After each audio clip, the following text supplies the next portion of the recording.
Bom dia, meus amados irmãos, que a paz e a graça de Cristo esteja com vocês nessa linda manhã e que o Senhor renove as forças de vocês para os desafios que este dia vos traz. Queridos, para a nossa reflexão dessa manhã, eu vos convido a abrirmos as Escrituras na segunda carta a Timóteo, capítulo de número 1, versículo 12. E o tema que eu quero tratar a partir desse versículo com vocês é: não te envergonhes do Evangelho.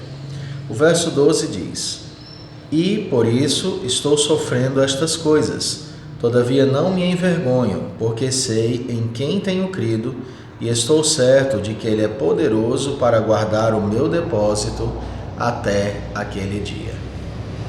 Queridos, a segunda carta de Paulo, escrita a Timóteo, é uma carta fascinante, escrita de um velho pastor para um jovem pastor.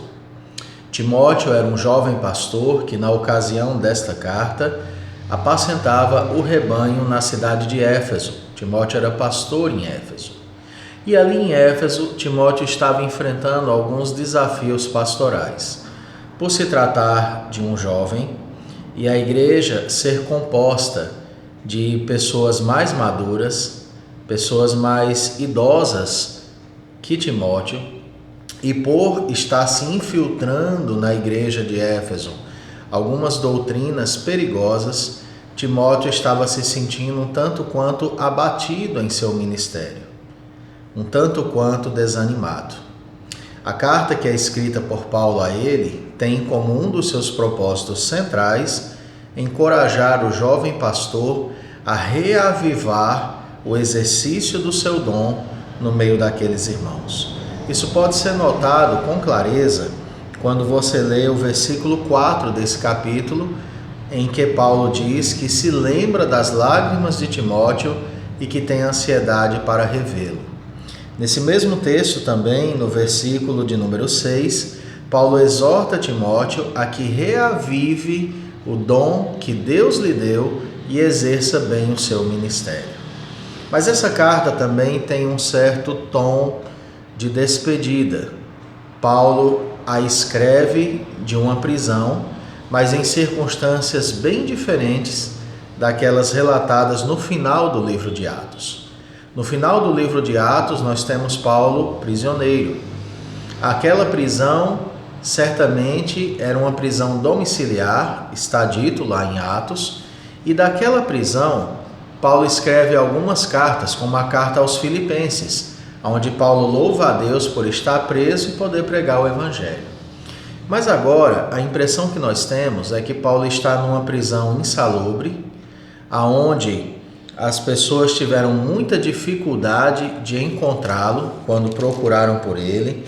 Isso pode ser notado claramente quando você vê que aqueles que procuravam por Paulo não conseguiram encontrá-lo com certa facilidade, tiveram que pelejar bastante para poder achá-lo, como foi o caso de Onesíforo.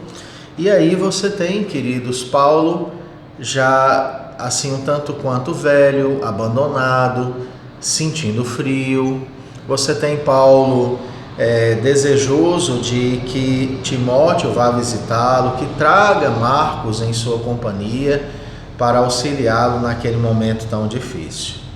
Mas aí vejam como é a lógica de Paulo. Paulo diz que apesar de tudo que ele estava passando e que ele havia passado por causa do seu chamado para servir a Deus, ele não iria se envergonhar do Evangelho.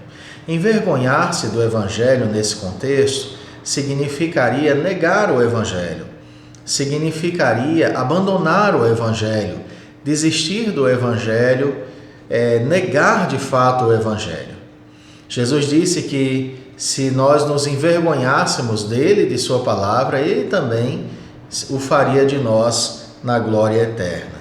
Irmãos, há momentos na nossa vida cristã que o sofrimento se faz tão intenso que nós ficamos nos sentindo sem ânimo, sem forças para continuar.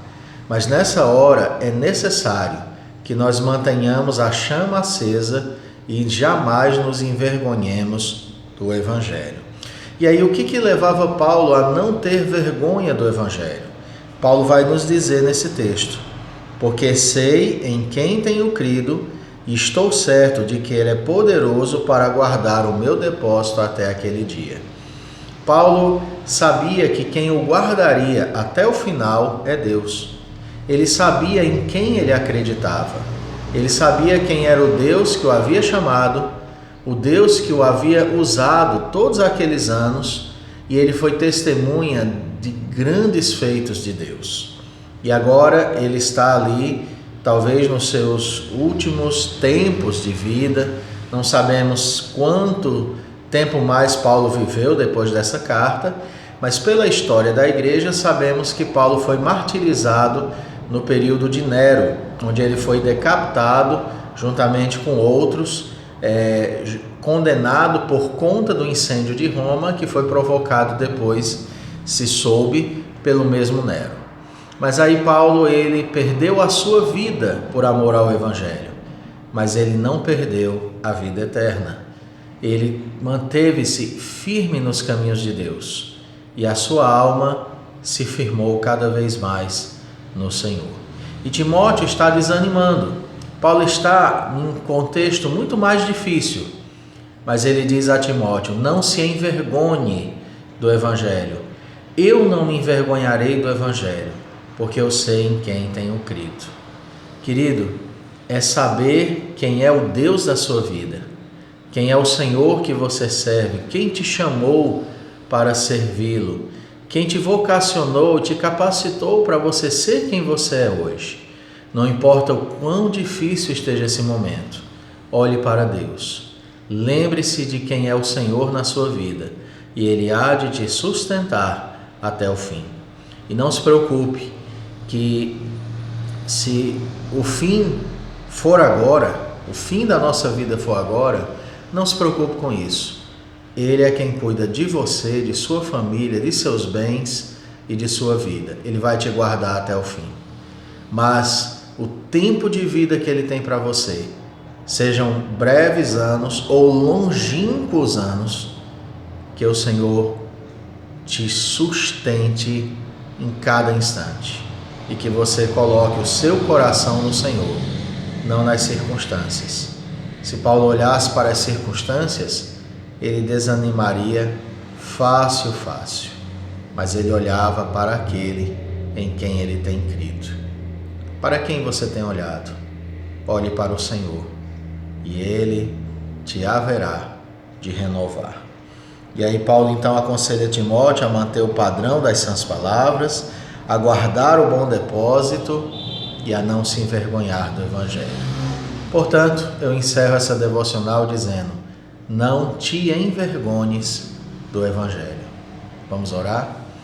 Senhor, muito obrigado, ó Deus, porque o Senhor tem nos sustentado com a sua maravilhosa graça. Nos dê um dia abençoado, feliz, frutífero na tua presença, para que possamos nos alegrar cada vez mais em ti e ter a esperança viva em nossos corações. Em nome de Jesus. Amém. Fiquem com Deus e até a próxima devocional, se Ele assim nos permitir.